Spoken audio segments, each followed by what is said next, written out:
Okay, children, let's lay back.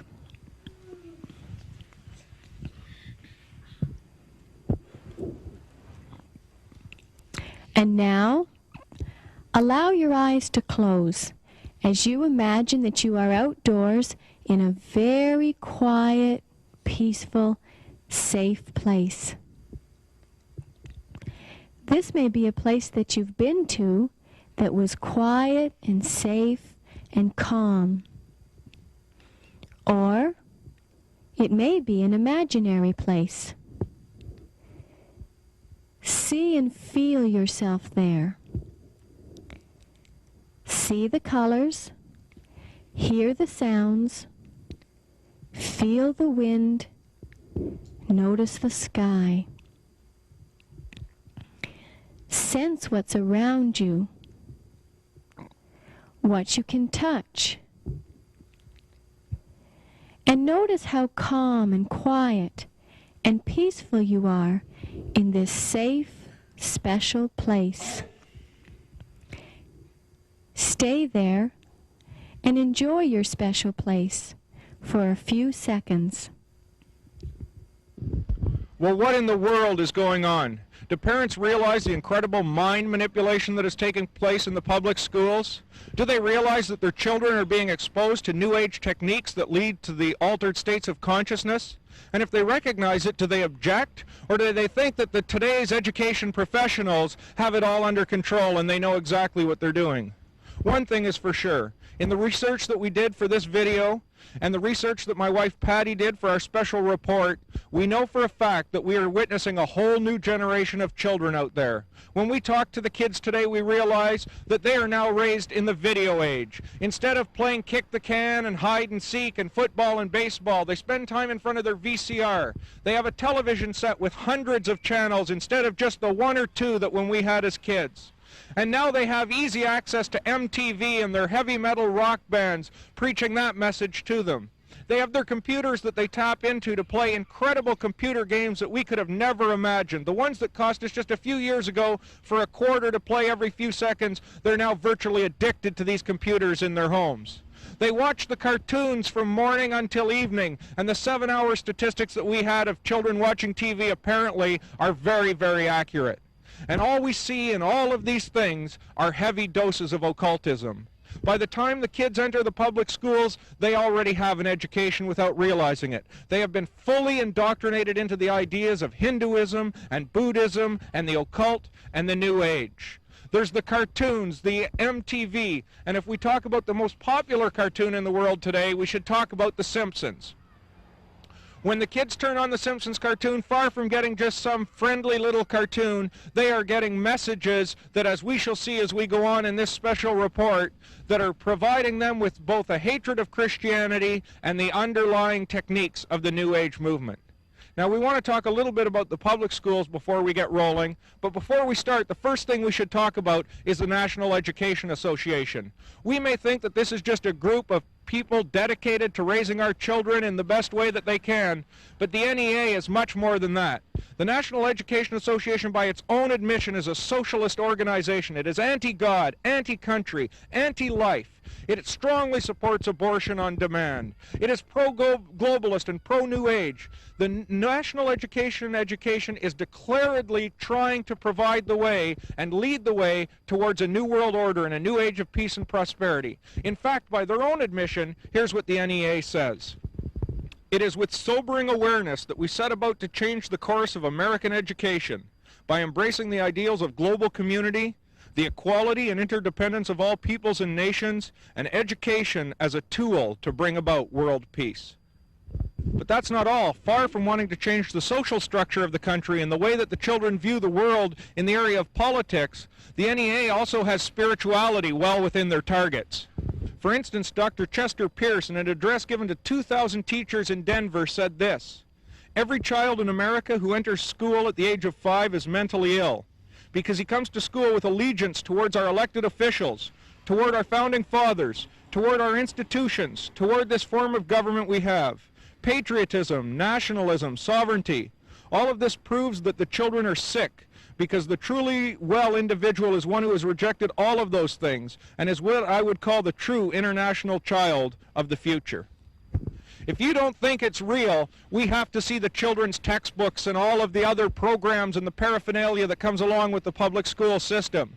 If we take a careful look at what our children are learning today, it's values clarification, which simply teaches that there are absolutely no absolutes. And the contradiction of this statement is obviously clear. There's sensitivity training, situational ethics, that our morals and our ethics should change depending on the situation, death education, suicide education. We wonder why so many kids are committing suicide. Let's not forget that the ideas they're hearing in the rock bands and the heavy metal music are being enforced by programs they're taking in the public schools. There's sex education, globalism. The National Education Association is absolutely committed to moving this world towards a new world order.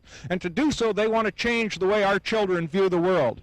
And there's the all-important concept that's in the public schools now of tolerance and understanding, that we have to accept all views as equal, that we can't have the bigoted ideas of Christianity that we have seen in the past, that they perceive them this way, that instead we have to have an agreement that says simply, all roads lead to Rome. Literally everything that is going on in the public schools is serving to undermine the Christian worldview. Our children are being lobotomized by behavioral psychologists, and the parents don't know because they believe these educational professionals have the best interests of their children in mind. They have no idea that the National Education Association has its own agenda. We have now a case of emotional and spiritual child molestation. Here's what Tex Myers had to say about it in his book, Ravaged by the New Age. In Buffalo, New York, an elementary school teacher led her students through a silva mind control visualization exercise so they could actually see and talk with the long-dead spirits of George Washington, Abraham Lincoln, and other famous men from the dead. In Round Rock, Texas, fourth graders of a world culture class were told by their teacher to put their backs against the wall, stretch forth their arms and their hands, and chant, "All hail the power of the mighty globe." We'll compare that kind of thing coming into the public schools with the teacher or the young boy, two instances where they brought a Bible into the public school system. There was national uproar as religion entered the public schools. But as we can see, there is a division here between the acceptable New Age religion and Christianity, which has been thrown out the front door of the classrooms. We are in a war. There is another gospel in the land, and it is making war on the Christian heritage of this nation right in our public school classrooms. Listen to this statement by John Dumphy, written in the Humanist magazine. I am convinced that the battle for humankind's future must be waged and won in the public school classroom by teachers who correctly perceive their role as proselytizers of a new faith. These teachers must embody the same selfless dedication as the most rabid fundamentalist preachers, for they will be ministers of another sort, utilizing a classroom instead of a pulpit to convey humanist values in whatever subject they teach. The classroom must and will become an arena of conflict between the old and the new, the rotting corpse of Christianity together with all its adjacent evils and miseries, and the new faith of humanism, resplendent in its promise of a world in which the never-realized Christian ideal of love thy neighbor will finally be achieved. Proverbs 22:6 tells us to train up a child in the way that he should go, and when he's old he will not depart from it. The truth of that statement is simple, that if we will raise up our children in biblical principles, he will become skilled in using the Word of God. And he will know that when a situation arises without even being instructed and told how to do it, he will draw upon that training and he will react in the proper way. And he will know to have faith in God and call on the power of God and stand upon his Word in the face of trials. But these children are being trained up in another way. And when they face problems in this life and in this world, they are not going to have that biblical foundation and faith in God to draw on. Instead, they are going to turn to mystical powers and magical spells and incantations that they have learned in all of their games. We have a non-biblical worldview which is coming in, occultism and the casting of spells, and this is what they are going to use in the days ahead when they are in need of spiritual help.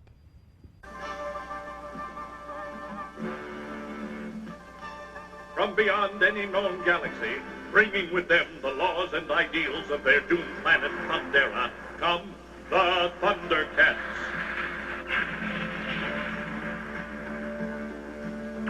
Gaga, the wise. Tigra, the invisible. Chitara, the quick. Wily Cat and wily Kit, cunning junior duo. Hand-Troll, the deadly. And the Snot, the Thundercats, all sworn to serve their young lord, Lion-O, and to instruct him in the secrets of the Eye of Thundera. The eye embedded in the hilt of the mystic Sword of Omens, and the source of the Thundercats' power. Thunder, thunder, thunder, Thundercats, ho!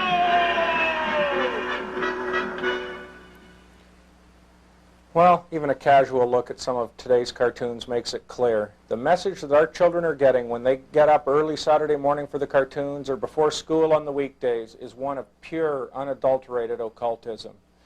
Goodbye to the days of Yogi Bear and Huckleberry Hound. Today we now see the world of He-Man and She-Ra, the masters of the universe, and as we have seen here, the Thundercats.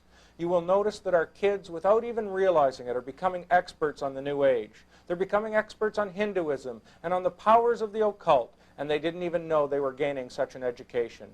As we'll see, and as you just saw in this Thundercats cartoon, we have the message of the third eye. We went into a toy store and bought one of the swords, and the kids play with these swords, and they hold it exactly like we saw in the cartoon, and begin to think about the power of opening this third eye.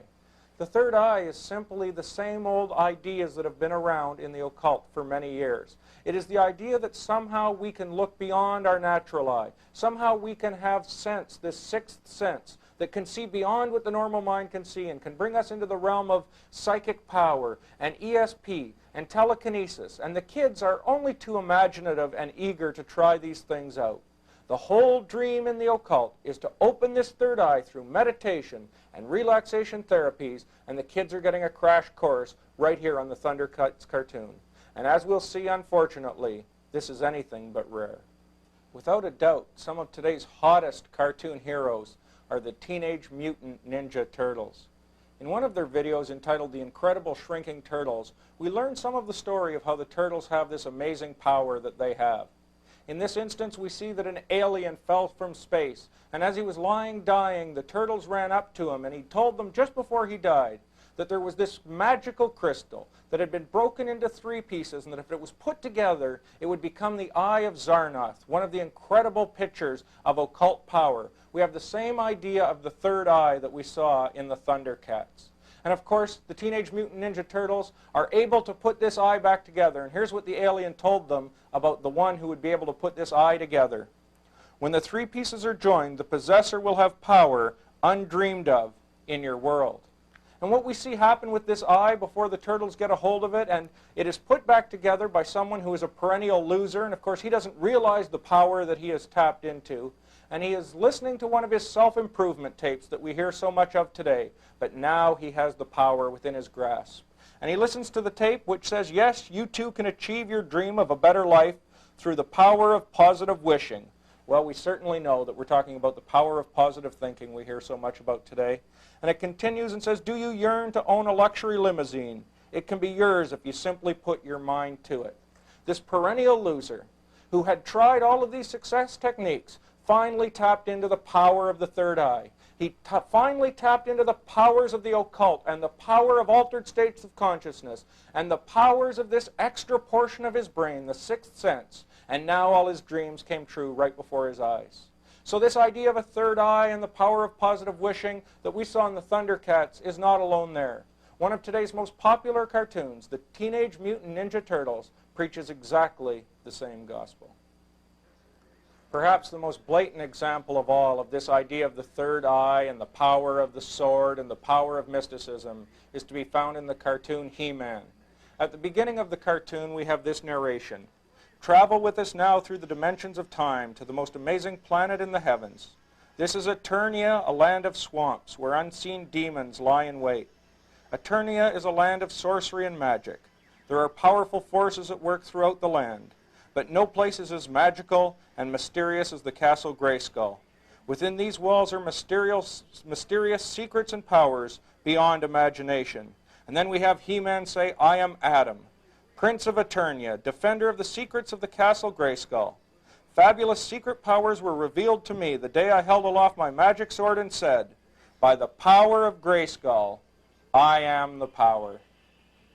It's extremely interesting in this instance, this blatant instance in He-Man, this is the beginning of every episode, that the man's name is Adam. You will recall that there is a biblical Adam. And that Adam and Eve in the Garden of Eden were tempted by the serpent, who offered them all the power in the universe if they would follow after him. And he said, ye shall not surely die, ye shall be as gods. And it was the very lie that caused mankind to fall.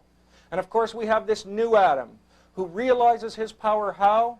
By lifting aloft his magic sword and saying, I am the power. We have another gospel being preached. A gospel that it was the right thing for Adam to do, to accept this power and these promises of Satan. You will recall that Jesus was offered all the power in the world if he would bow before Satan, but he refused to do it. The gospel of He-Man is the exact gospel of the Garden of Eden. It is the exact gospel that caused Satan to be cast from the heavens. This idea that we are gods and that we have all the power within us, and that if we can use this power, we will become rulers of this universe, or the most powerful man in the universe. It's also interesting that the episodes of He-Man enter with a story about saying we must go. Time grows short, and we have to await the one whose coming is foretold by legend. And of course this one will be a great powerful one who has unlocked all the secret powers of the third eye. And it fits so clearly with the picture of the Antichrist that we know the Bible prophesies for the last days.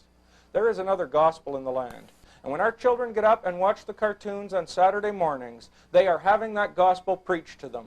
We think they hear the only gospel they hear on Sunday mornings, but Saturday mornings, it's as deep a gospel as we can imagine that is being preached to them. Unfortunately, it is the gospel of Antichrist and not of Christ. The Thundercats, the Teenage Mutant Ninja Turtles, the Visionaries, He-Man, these are only a few examples. We have to watch these cartoons with our children and make sure we know exactly what it is that is being force-fed into their little minds. A main feature in the occult world is the use of visualization.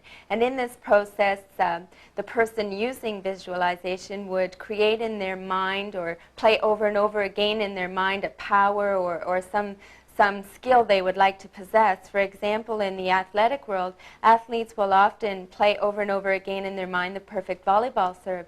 And at some point they claim that they actually do pass over from imagination into reality, and they can perform that perfect volleyball serve that they've been playing over and over again in their mind.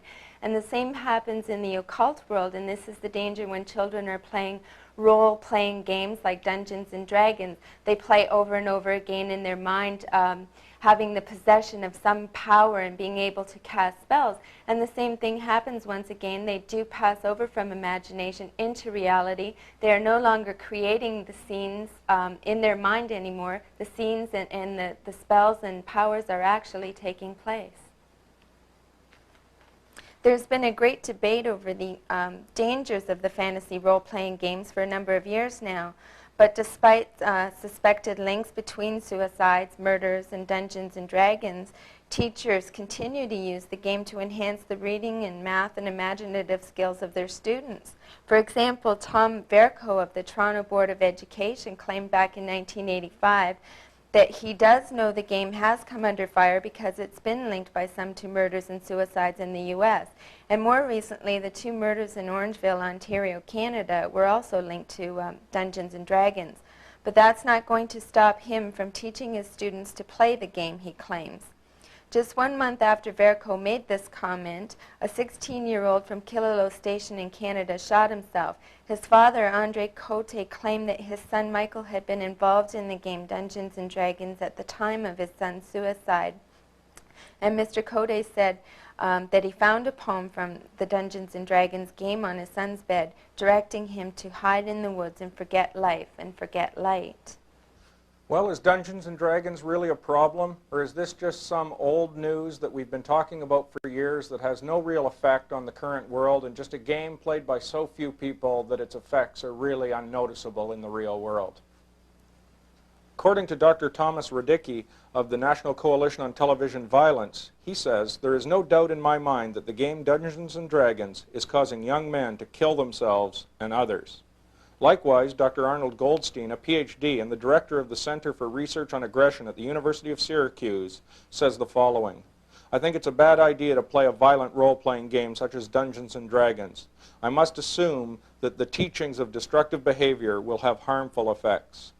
There was an interview conducted with an ex-D&D player in which he was asked about the concepts of good and evil in the game's Dungeons and Dragons.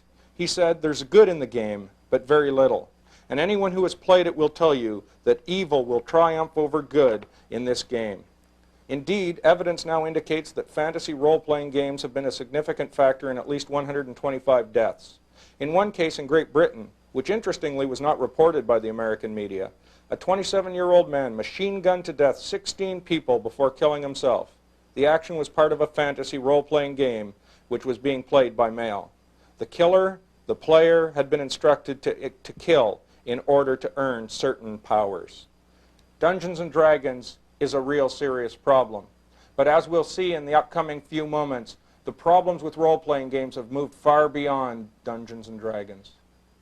Because in Japan I've heard that they're really into the role-playing games where you don't just bash people and kill them, you go around and you gotta use your head and stuff. But here it's sort of half and half.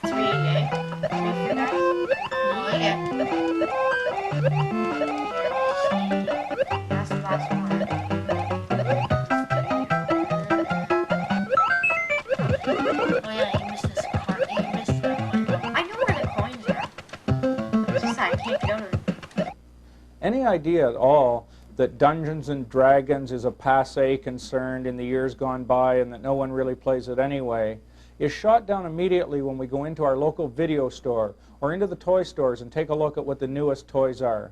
Because some of the hottest selling items, of course, are the Nintendo games, and I'm sure we've all heard of Nintendo by now. And as we went into our local video store where they rented the games, we asked the sales clerk and he told us that they were sold right out, that they were rented every night and the kids who couldn't buy them were just renting them one night after another every time they could get their $5 to rent the games to play them.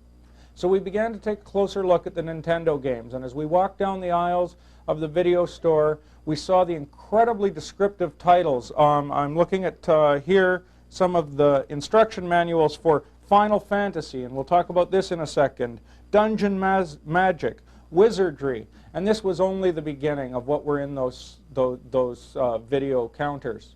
Then we went and conducted some interviews with some young men who were video game addicts, so to speak, and who spent all their time at these games, and we learned, as I mentioned off the top of this report, that it's a whole new world out there. These kids are talking in terms we don't understand. They're in front of their video boards, and they totally understand and are entranced in a world that we know nothing about. One of the kids that we interviewed smiled because his mother was off the camera and said, "My mother just can't figure this thing out. She doesn't even know where to turn the keyboard on. Yet this is his whole life, and the generation gap has grown as never before." But to move beyond that and talk about these games, we began, as these children were playing the games and they were describing them to us, we began to look through the instruction manuals. And I have here one for Wizardry, and I don't know if you can see it from here. Maybe we can get another shot of it off camera. You know, the Bible tells us that in the last days that the whole world will worship the dragon. And here we see right on the cover is the dragon. These kids are becoming acclimated to this very kind of thing. And I began to look through the instruction manual, and I see here how to cast magical spells and mage spells and cleric spells. And you go to the pages that it's listed on, in this instance page 41, and they have complete descriptions of how to cast spells and how to contact powerful spirits and how to use these spirits and these powers to overcome, obviously, evil or good, because there's both white and black magic in these books. We picked up another one to see if that was just coincidence, and it's Dungeon Magic here. And we look through again and we see in here Casting Magic Spells, page 22, with a complete description. And it says here, each wizard has mastered a certain type of magic. When you meet a wizard, he will give you 4 basic elements of his mystical studies. So we have a wizard now teaching the children of his magical studies. And then here it says, it is important to remember that the source of all magic is the life force of the user. This is the teaching of the occult. This is exactly what we were introduced into in Star Wars and E.T., that there is some magical power, some life force that runs throughout the universe, and it is this power that we can tap into for either good or evil. Of course, in Star Wars, Luke Skywalker would tap into it for good, and Darth Vader would tap into the same power for evil. So there was no God judging the hearts of mankind. There was no moral code to live up to. We just had this power that we could use at our discretion. And here is this teaching right now in these video games. So it is not just some social misfit who is off playing Dungeons and Dragons in the corner somewhere. Now it's the very Nintendo games. I look at another one here just to show you that this is not just an isolated example. I'm looking now at the instruction guide to one of the Nintendo games, Final Fantasy. And I look in here, page 72, white magic. Page 76, black magic. And once again, it's how you can get in touch with your wizard and learn all the levels of magic. You see, it's not just a simple one little thing. There are 8 different levels of magic, both white and black, that the kids can tap into here. I think we've made the point of the incredible occultism that is contained in all these games. But the important point, and if we can leave you from this report with one bit of understanding, it is that all of these things reinforce each other. We go from the cartoons, to the videos, to the rock and roll music, and now to these video games. And then we go to the educational classroom, and we see that these kids are getting a worldview, one after another, that is building on top of this. We have children who spend, they say the statistics, I've said it before, 7 hours a day watching television. They spend another 2 or 3 hours in front of these video games. By the time they go to bed at night, they have had another gospel preached to them through these cartoons. And hopefully this report is helping to show you that that gospel is a consistent gospel. This just isn't a modge podge of different things that we're picking out, the little bits that we oppose and leaving the rest untouched. From morning until night, it is the gospel that you are God. You have the power within you, and there is this life force that we can tap into for good or evil. And this generation is being set up for a deception, the worshiping of the dragon. And you look at the fronts of these video games, and one after another, it's a dragon pictured or a serpent. And the kids are eating it up and being groomed for the day that lies ahead when the Antichrist is revealed to this world. And now, allow your eyes to close as you imagine that you are outdoors in a very quiet, peaceful, safe place. This may be a place that you've been to that was quiet and safe and calm. Or it may be an imaginary place. See and feel yourself there. See the colors, hear the sounds, feel the wind, notice the sky. Sense what's around you, what you can touch. And notice how calm and quiet and peaceful you are in this safe, special place. Stay there and enjoy your special place for a few seconds. In the public schools today, there's no question that the children are under a tremendous amount of stress. Whether it's coming from broken homes, broken families, broken dreams, alcohol abuse, drug abuse, these kids are under pressures that we could never have imagined. And this pressure, the pressure even to succeed, has grown so intense that now the public schools are beginning to introduce relaxation techniques like you just saw to help these kids cope with this stress. In this instance, what you saw prior to a preparation for a test or for the ability to sit down and learn is the attempt to relax these children so that their minds can be focused on their school activities. It seems like such a noble effort. As a matter of fact, the stress in the world today is so high that the #1 claim on workman's compensation now is stress, and it's trickling right down to the children.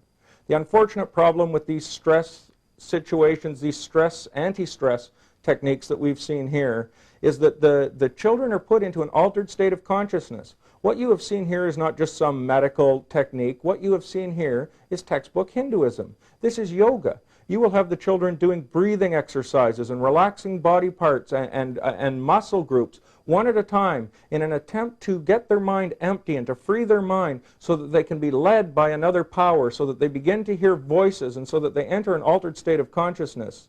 This is anything but scientific. This is religion in the public schools. And no matter how noble the cause, it's something that's extremely dangerous.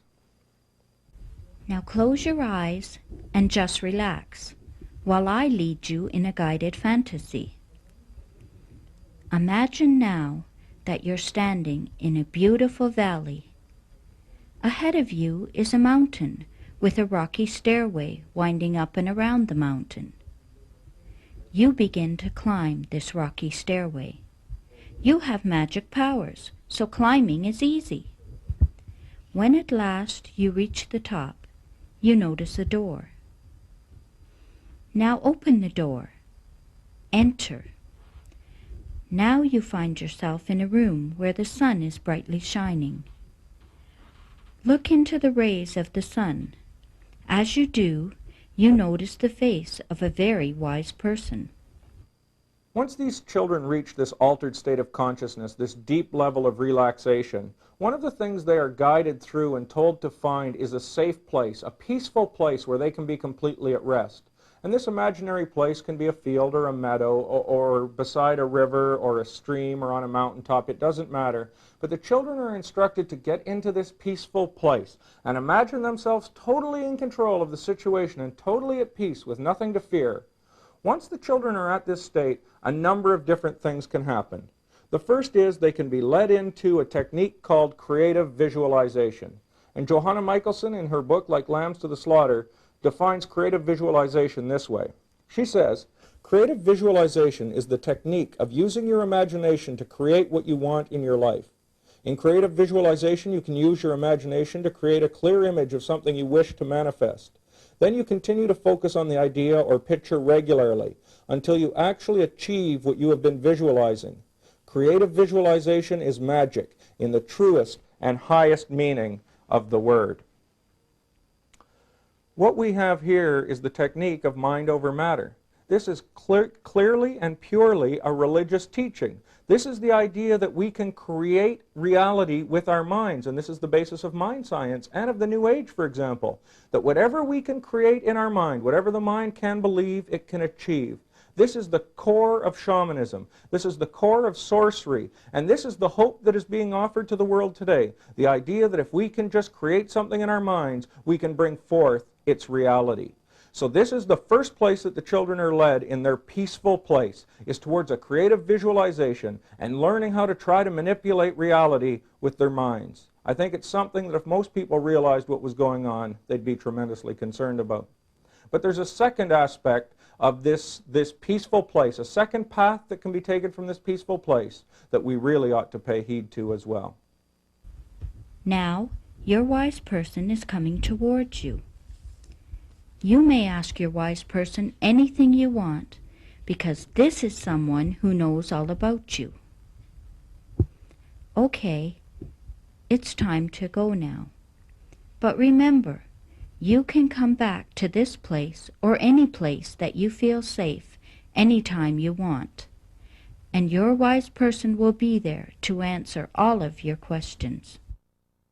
Of course, one of the central questions here is just who are these wise persons? Are they just, as the educators tell us, our inner voice or our higher self, or just our inner voice, which is trying to lead us and guide us based on intuitive reality? Or are they instead spirit guides or something we've contacted from the demonic realm? While the educators may tell us that this kind of thinking is foolishness, the truth of the matter is that we can go look at the textbooks from the shamans and witch doctors from hundreds and thousands of years ago, and we can hear the tradition and find out that the exact same techniques that are being used in the public schools to contact these wise persons were the exact techniques that witch doctors used to contact their spirit guide from the demonic realm, empowering them to use magical incantations and chants and to tap into another dimension. One of the leading educators in this area was Dr. Beverly Galian, and she was quoted as saying, "We don't call them spirit guides in the public schools, we call them imagery guides." And of course what she was referring to is the fact that let's just change the name so we don't raise an uproar and we don't get people concerned because they believe they're doing, of course, the very best thing.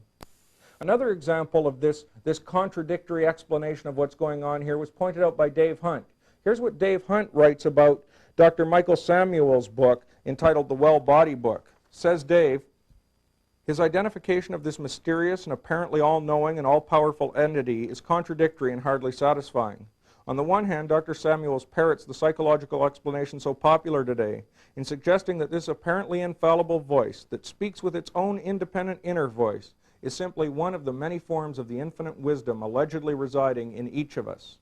Yet in Spirit Guides, Access to Inner Worlds, Samuel seriously declares that his imagery doctor is actually his personal spirit guide whom he contacted through instructions from Rolling Thunder, a Native American Indian shaman. Just how powerful are these techniques? Are we being led into the occult? Are these techniques which are purported to lead to relaxation and inner guidance actually leading us right into the arms of the occult? And now, return and open your eyes. Are these techniques so powerful that the kids have to be led to come out of these very slowly and very cautiously? It's interesting, one of the programs taking place in the school boards is called the Quieting Reflex.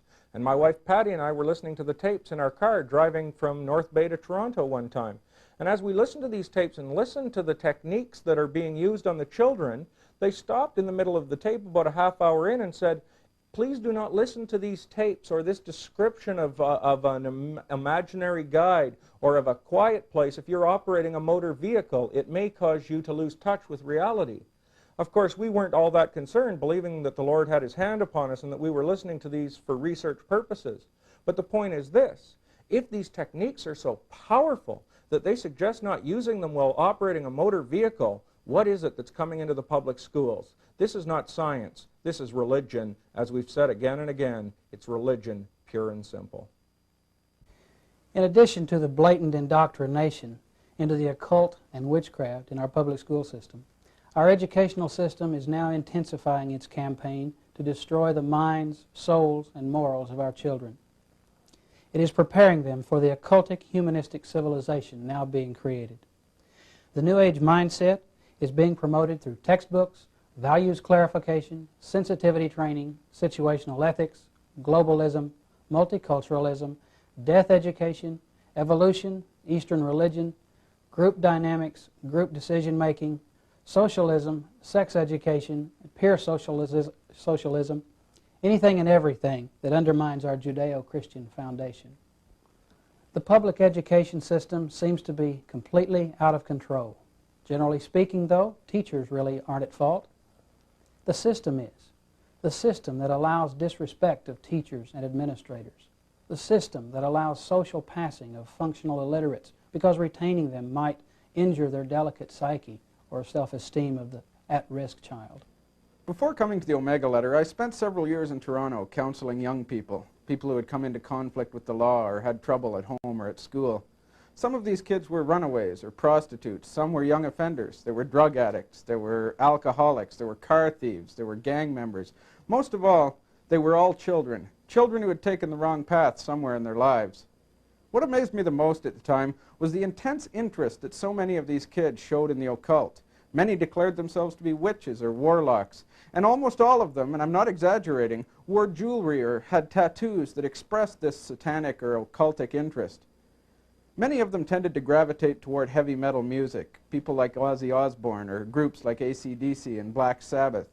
And if you listen to any of these groups for more than a few seconds, you'll see that it's not the quality of music that attracts these kids. It's the image.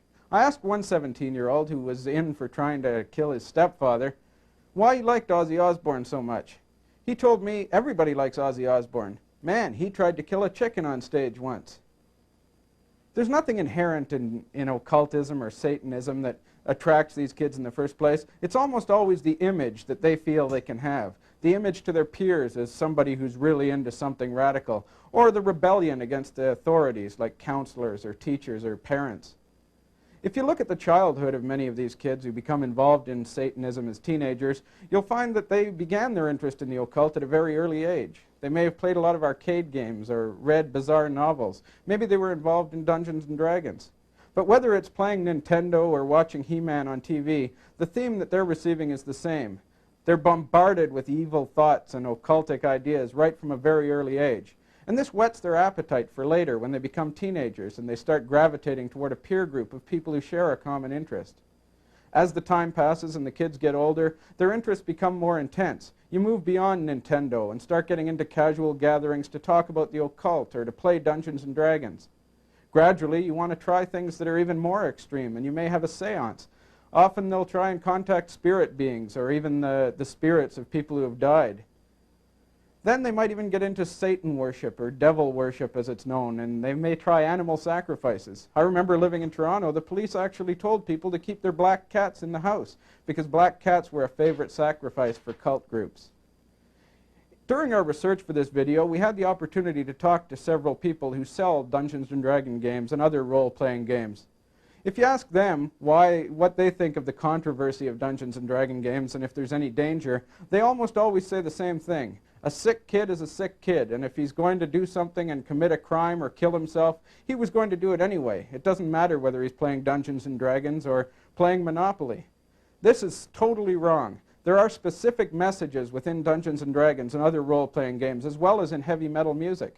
Those messages tell kids specifically to kill themselves or to kill someone in their family or to harm their teacher in some way. You can't tell me that it's the same telling a kid, a depressed kid or a kid who's disturbed in some way, you can't say it's the same thing to tell him to go kill his teacher as it is to tell him to pay rent for landing on boardwalk.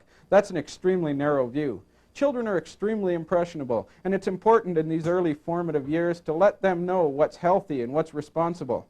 Proverbs tells us to raise up a child in the way he should go, and when he is old, he will not depart from it. That's an awful lot different than telling a kid, do whatever you want to do, because if you do something wrong, you were going to do it anyway. Well, how do we summarize it all? I think the children evidently are getting a whole new worldview, a worldview that we never knew. For example, when we talk about visualization, you'll notice that we pointed out how it starts in the cartoons with the third eye. And then we moved on to the computer games, how the kids are actually now learning to utilize these powers and these magical spells and the casting of spells. The kids are learning now how to become proficient in the use. But of course, this is just the fantasy world. This is just playing around in games until we get to the public schools. By the time we get to the public schools, the kids are told, no, these ideas that you gained in the cartoons and in your computer games are the real thing. We're now going to practice them in the public school system. And then we move on, and as those of you who read Johanna Michaelson's book, The Beautiful Side of Evil, will know that when Johanna contacted her spirit guide in the occult, she did it using the exact same techniques we had in the public schools. And Johanna will tell you about her experience with Silva Mind Control. And those of you who know someone who've taken this program will know that when they graduate, they are given their money back if at the end of that course, through the use of visualization and psychic power, they cannot identify the illness of someone by just looking at a closed file folder on the desk. When you get to it, you see the end teaching becomes, you are God's. All the power lies within you. You have potential like you've never known. And it's the central teaching of the Garden of Eden. A whole worldview is coming forth here.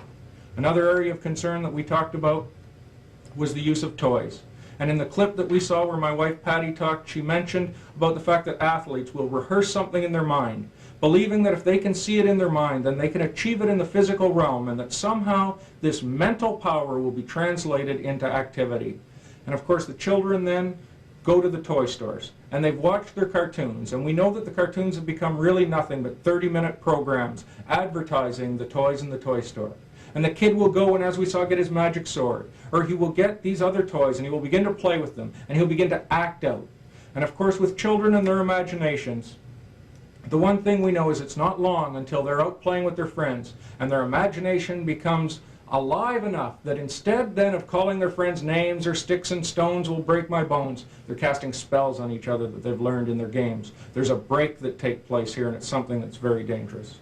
We're not talking about backward masking here. We're not talking about being paranoid. As a matter of fact, one of the clever things that educators laugh about is how paranoid fundamentalist Christians sound when they complain about these things, because it sounds so outrageous. It sounds so off the wall. But we're not talking about a few words backwards on a record album here that may say something. We are talking about outright indoctrination. We have gone beyond the hidden ideas in the back room of a circus right into the main public school system. There is an agenda. There are ideas that are coming forth, that are being brought purposely forth into the ideas of our children. Let me just summarize that for a second. I want to read you a quote by Grant Tinker from NBC television. He was in charge of programming there. And he said, speaking of drug use in the children, that subtly they can begin to change people's thinking. He says this: if we can start changing attitudes in this country, we can start changing behavior. Likewise, Jay Winston, who's an insider on media programming, said this: we have now come to a place of being nothing short of the application of Madison Avenue expertise to affect the population through mass media. Bonnie Reese, a lawyer, is so convinced that we can change the minds of the children through subtle means in television that she has left her practice now and is trying to weave environmental themes throughout children's programming. And Ted Turner, in our final example of showing just how powerful this shaping is, he produced a series recently, I think it was a 7-hour miniseries, or it may even have been longer, called A Portrait of the Soviet Union. And when he was asked by someone, hey, this does not seem to reflect reality at all, here's what Ted Turner said: when you paint a portrait, you can paint whatever you want. I didn't say it was a true picture. A clear example of this kind of media shaping took place in We Are the World. The idea of raising famine relief for Africa, which was very noble, but there were other ideas planted in there as well. And one of the key organizers of that sting is now traveling the world trying to get our children to become more environmentally conscious.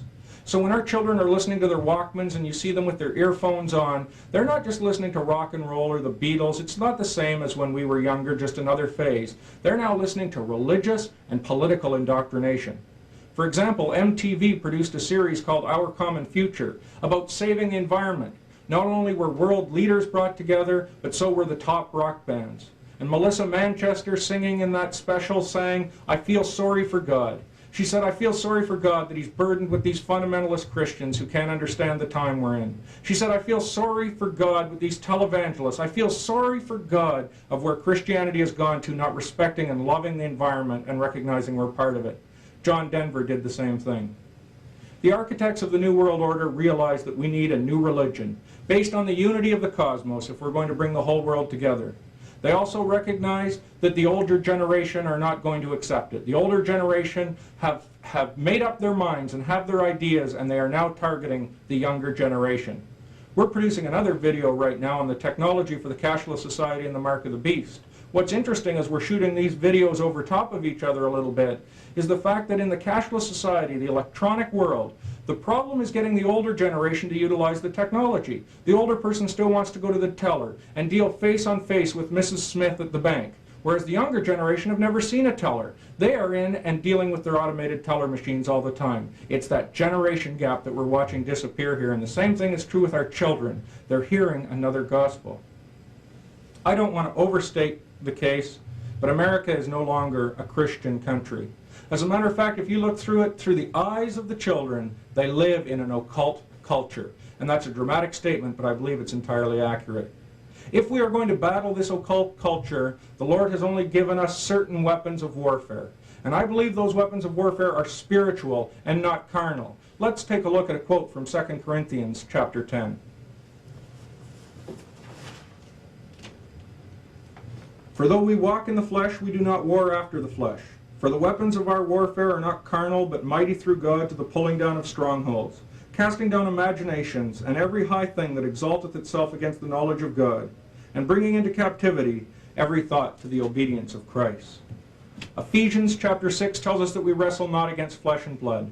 The battle is for the souls of the youngsters of this land, and for the not-so-youngsters too.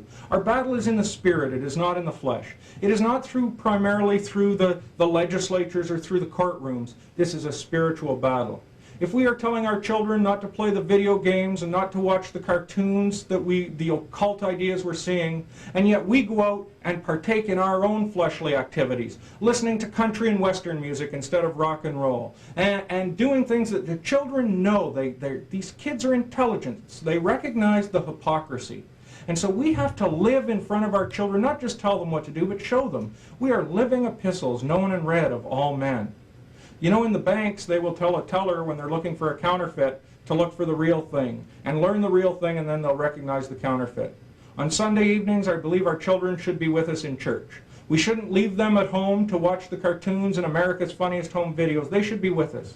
And I certainly hope you attend a church that has believes in prayer around the altar and seeking God and waiting for God to move in our hearts and lives. And our children should be right there, right in the midst of things, that they're getting to know the move of God. And they're not at home getting to know the move of man and the move of the flesh and the move of carnality. We've got to know the move of the Spirit of God. And when kids recognize that, then when they see the things of the world, because they are going to see them as they go out onto the streets, they will be able to discern and know the difference between the two. We have to get the children right in the middle of the fire. I don't think there's any age that's too young. The minute a child is born, he should be in every church service that's possible, sitting under the teaching of God's Word. We should have family altars in our home. We all know that these things are true. We all know that there is this other gospel in the land. Now the Lord has called us as children of the light to act upon which we know, to whom much is given, much is expected, to step out and stand out for God and take a firm stand. And if we do so in sincerity and in integrity before God, our children will see that and they will follow along with us. God bless you.